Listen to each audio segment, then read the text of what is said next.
आज़म ने पैका एक्ट 2016 में तरमीम की मंजूरी दे दी है। इसकी मजीद तफसीलात जानते हैं हमारे नुमाइंदे अजहर फारूक से। जी अपडेट कीजिए। जी वज़ीर आज़म ने पीका एक्ट 2016 में तरमीम की मंजूरी दी है। मुजवजा पीका एक्ट 2024 के तहत डिजिटल राइट्स प्रोटेक्शन एजेंसी के क़याम की मंजूरी दी गई है। नया तजवीज़ शुदा पीका बिल जो है 2024 वो काबीना की मंजूरी के बाद पार्लियामेंट में पेश किया जाएगा।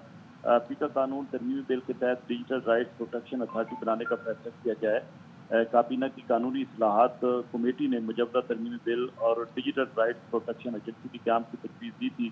अथॉरिटी डिजिटल हकूक़ से मुतल्लिक़ मामलात पर हुकूमत को मुशावरत भी देगी, जबकि जो खिलाफ वर्जियाँ होंगी उस हवाले से तहक़ीक़ात भी करेगी ये अथॉरिटी। मुजवजा डिजिटल राइट्स अथॉरिटी ऑनलाइन मवाद को रेगुलेट भी करेगी।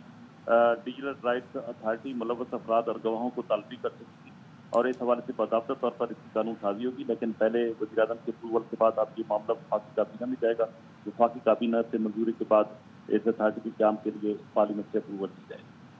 ठीक है, deputy bureau chief Islamabad update करे थे। आज़म ने पैका एक्ट 2016 में तरमीम की मंजूरी दे दी है। इसकी मजीद तफसीलात जानते हैं हमारे नुमाइंदे अजहर फारूक से। जी अपडेट कीजिए।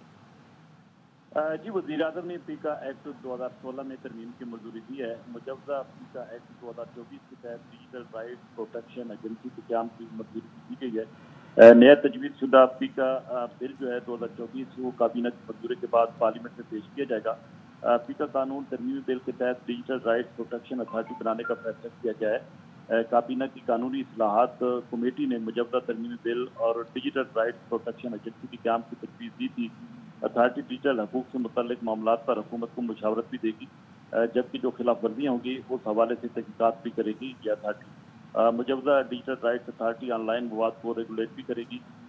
डिजिटल राइट्स अथॉरिटी मुलव्वस अफराद और गवाहों को तलब भी कर सकेगी और इस हवाले से बाकायदा तौर पर इसकी कानून साजी होगी। लेकिन पहले वज़ीर आज़म के अप्रूवल के बाद अब ये मामला वफाकी काबीना में जाएगा। वफाकी काबीना से मंजूरी के बाद इस अथॉरिटी के क़याम के लिए पार्लियामेंट से अप्रूवल दी जाएगी। ठीक है, deputy bureau chief Islamabad update करे थे।